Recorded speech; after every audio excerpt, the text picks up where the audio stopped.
OK, prochaine vidéo. Cette fois-ci, je vais prendre un exemple que vous avez sur une de vos pages qui vous a été remise, qui s'appelle Exercice mouvement 2D. Puis je vais faire le numéro 1.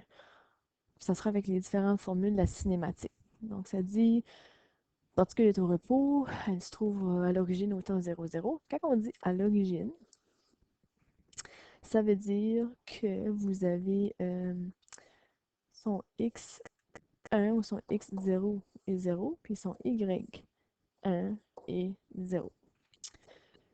Puis là, au temps 0 secondes, c'est au début. Ça, je suis en train de mettre les données juste pour faire ça soit plus clair. Donc, on dit elle a une accélération constante. Puis là, ça serait supposé être des vecteurs, comme le A devrait avoir un vecteur, et puis J aussi, là. Je travaille toujours avec les vecteurs, je vais juste descendre l'écran. Oups. OK. Ça veut dire que le moins 7i, je pourrais écrire ça que c'est AX égal à moins 7. Puis le 2j, c'est son AY. On est dans le plan XY. On regarde juste ces deux dimensions-là. Puis on va. Moi, je les sépare quand je fais mes données. Des fois, ça fait ça plus simple. Puis après ça, on va avoir après un certain temps t, on ne sait pas quel temps, mais on sait qu'on veut avoir des composantes de la vitesse. Fait que quand on ne vous donne pas un temps précis, c'est normal que vous ayez des réponses avec la variable t dans vos équations. Fait que la façon qu'on ferait ça, on irait avec nos formules de cinématique, qui étaient comme sur votre première page, là. Puis j'aurais ça. Je prendrais la formule ici, plus AXT. Fait que vu qu'on veut avoir les composants de la vitesse, on veut avoir la vitesse finale dans le fond. Parce que la vitesse initiale, tout est zéro. Il est à l'origine, il n'y a pas de temps, on ne partait pas le chronomètre encore. Là, on part le chronomètre, on veut avoir comme à tous les temps de secondes. Avec la formule, vous allez trouver, vous êtes capable de calculer qu'après 2 secondes, voici sa vitesse finale, après 3 secondes, 4, 5, etc.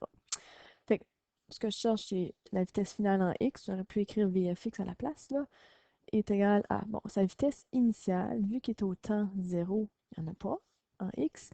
Puis là, on vient mettre l'accélération en x qui est constante, moins 7. Puis la variable t, on ne sait pas, mais ça nous la prend parce qu'on veut avoir après un certain temps t.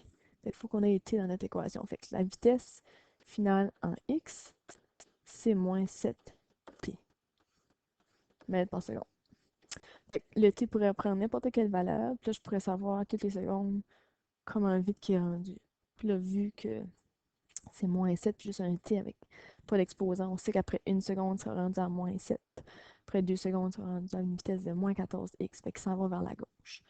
Ensuite de ça, je suis dans les deux dimensions, fait que je vais aller regarder la vitesse finale en y. Même chose, sauf qu'on travaille avec les y. C'est 0 au début, parce qu'il n'y avait rien qui se passait à l'origine, etc. La vitesse ou l'accélération est de 2 en y fois t. La vitesse finale en y, 2t. Si je voulais l'écrire sous forme de vecteur, je descends mon écran, je pourrais dire que la vitesse vectorielle finale, c'est moins 7ti plus 2tj mètres par seconde. Voilà. Ou je pourrais écrire séparément. Ça, c'est la A. La B, ce qu'on voulait savoir, c'est les coordonnées de la particule après ce certain temps-là aussi. Fait que j'ai pas de temps spécifique, là, mais j'ai encore les mêmes données. Fait que la B, son x1 était 0, son y1 était 0, parce que c'est notre origine.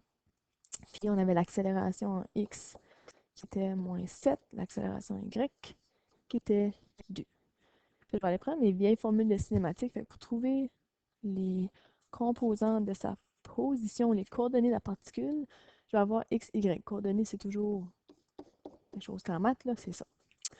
Puis après un certain temps, je vais aller voir comme finale. Vos équations pour x sont ça. Vous autres, vous avez un 0. Vous pouvez mettre un 1 si vous voulez, là. Plus V1x ou VX fois le temps. Plus une demi à... C'est AT au carré l'année passée, mais on garde les x tout seul puis y tout seul. Fait que ça, c'était 0 au début. Il n'y a rien qui se passait. Pas de vitesse non plus. On va faire 0 un coup multiplié. Là, j'ai une demi. Le AX est moins 7. Là. puis le t au carré. Vu que c'est après un certain temps, on ne sait pas c'est quel, c'est sûr qu'il va nous rester des t dans notre équation. Ça s'en va. Ça fait 0. Fait qu'il nous reste moins 7 demi t au carré mètres. Fait que ça, c'est la position qui sera après X nombre de temps. C'est nous autres qui va décider quel chiffre qu'on va mettre au temps. On fait la même chose pour Y. On fait Y1, oublie la formule, plus V1Y fois le temps, plus une demi accélération à Y fois le temps au carré. Même formule que l'année passée, ça c'est Y est égal à V1 fois le temps plus une demi à T au carré, c'est la même histoire. Là, c'est juste qu'on va mettre les positions, qu'on mettait peut-être pas l'année passée parce qu'on assumait que c'était toujours 0. Fait que ça, c'est 0, même chose. Pas de vitesse au début, en Y, parce que qu'à l'origine, le temps n'a pas commencé. Puis une demi, l'accélération Y est 2 fois le temps. Ça fait 0. Ça tourne à 0. Ça va se simplifier à 1. En Y, c'est T au carré. Sa position. La variation de sa position. C'est comme ça qu'elle va varier. Fait que quand je mets mon vecteur position, exemple, comme ça, après un certain temps, ou ses coordonnées après un certain temps, moins 3,5 T au carré, I, puis là, plus T au carré, J. 2, on mettrait des mètres. Fait qu'il faudrait remplacer le temps comme exemple. Après une seconde, il serait à moins 3,5 en X, puis à 1 en Y. Fait que ça me donne les positions Y, X. Fait qu'après une seconde, par exemple, il serait à peu près par là, puis par là. Fait qu'il serait ici. Ça irait par là. À mesure que le temps passe, il s'en va de plus en plus loin en X puis en Y. Les deux en même temps. Ça, c'est la B. La C, on veut la grandeur de la particule. Enfin, pas de la particule, mais la vitesse de la particule. Fait qu'on prendrait la grandeur, fait que ça veut dire qu'on a un vecteur vitesse. Tantôt, vous avez fait la vitesse, là, fait que j'aurais VF, comme ça. Puis mon équation était moins 7 TI plus 2 TJ. Comme ça. Là, je prends mes coordonnées, puis je les mets. Je fais Pythagore avec, parce que je veux une grandeur. Fait que dans le fond, on veut ça, là. La grandeur de la vitesse finale. Là, je fais mon Pythagore, je mets mon moins 7. Là, T au carré plus 2T au carré comme ça. Puis après ça, je vais faire mon calcul. Oups.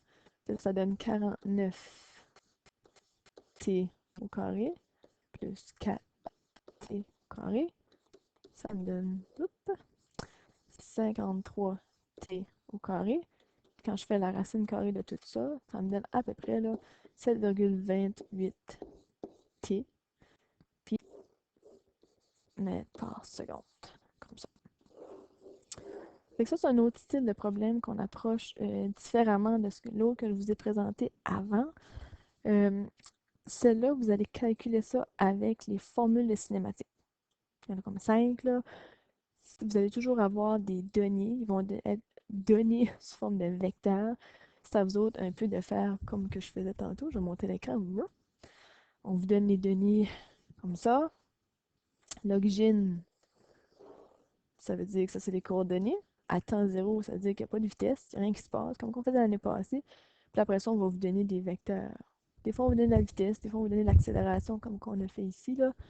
Accélération. Puis c'est à vous autres à venir les séparer en X puis en Y, parce que les formules que vous avez de cinématique, maintenant, on les utilise comme l'année passée, sauf qu'on va aller voir les X ensemble tout seul, puis les Y tout seul, puis après ça, on peut les mettre sous forme de vecteurs, comme qu'on a vu.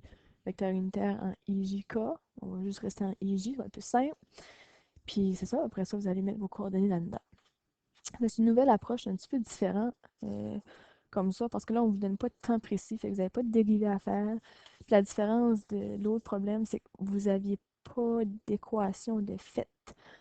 Tandis que l'autre exemple, on vous donnait une équation, puis là, vous avez besoin de la dériver. Là, dans ce cas-ci, vous n'avez pas besoin de dériver parce que vous n'avez pas d'équation. Fait que souvent, c'est un peu une façon de savoir comment travailler, là.